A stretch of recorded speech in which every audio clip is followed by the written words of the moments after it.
What we do, and it's unique to Triple M Bristol, is tell us something you don't know. In other words, you hear for the first time stuff here that no one else will drop. Yeah, they haven't new got the courage to drop it. New stuff. This is not stuff that's been talked about, Damos. They don't bring any of your second grade, B grade, C No, grade only, stuff. This is, do bring the stuff that no one's heard, BT. this is stuff that reheat some old soup, but hasn't been mentioned before. So I'm going to start off with the... Get us started. It's a technology-driven world, we know that, and we've got the lovely, what are they called? The Marsland Studios? Richard Marsland, yep. Studios They're here, beautiful. full of technology. Rose, you Yes, go with it. All Rosemary, great. beautiful. Very, very nice. And you know, top-line technology. Well, at other radio stations, Duck, they're not so fortunate to have the high technology operation. They tend to rely on a bit of Morse code style activity down there at SEN, down in Richmond. And I believe one got through yesterday. Neil Baum, the football manager of the Richmond Football Club. Now, we've gone electronically, been able to beep it out, Rosemary, haven't the we? dump button. We've hit the dump button on the actual word. But yesterday, this one got through on the prehistoric dinosaur operation down the road. Have a listen to this, Neil Baum. Oh, you've got some good news. Neil Baum Yes. was able to find a few extra dollars to get Dusty over the line. No, he didn't. $9 million over 7 years. That is Oh, no. Oh, no, Barney, just... We- now, they're Triple M beeps. They weren't SEN beeps. They forgot to Now, beep. BT, it's interesting for you, though, to be talking about this. I was in the Triple M box in the last quarter of last year's grand final when Tom Boyd kicked the third of his 3 goals. Well, that's the only reason I mention it.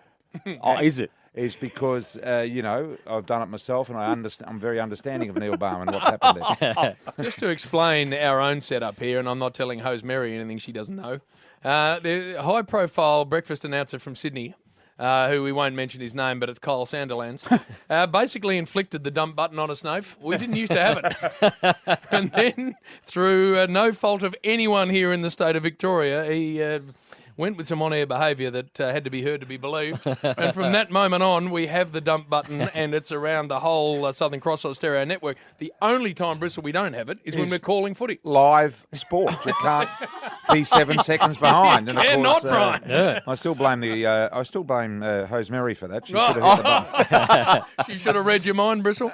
Didn't Sam Newman do it, Jim, many a year Yes, ago? he did. He did, of course. It wasn't introduced after that.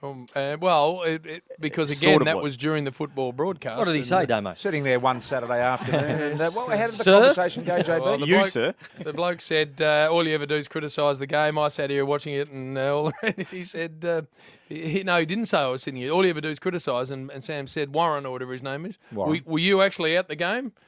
And he said, yes, I was, Sam. Well, you, sir, are something wit. Straight out on air, as clean as you like, Rui. Bristol and I are sitting there, and all I remember, which still makes me laugh to this day, is Brian giving it the, oh, no. Not unlike when the big boss from Sydney came down, Triple M. Never been to a game of football. Interesting in the 18 years we've been on air at this stage. He'd come down to have a look at how the Triple M football experts work in the MCG, the mecca of football.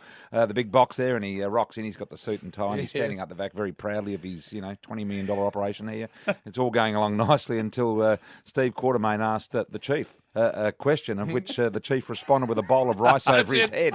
And the boss said, what the hell have we got here? A rice fight in amongst all of this? Firstly, Quarters has tried to order him out of the box. No one's ever ordered Chief out of any room in his life. I wouldn't have thought so. And he got rained with rice. So we are capable of just getting it slightly wrong ourselves.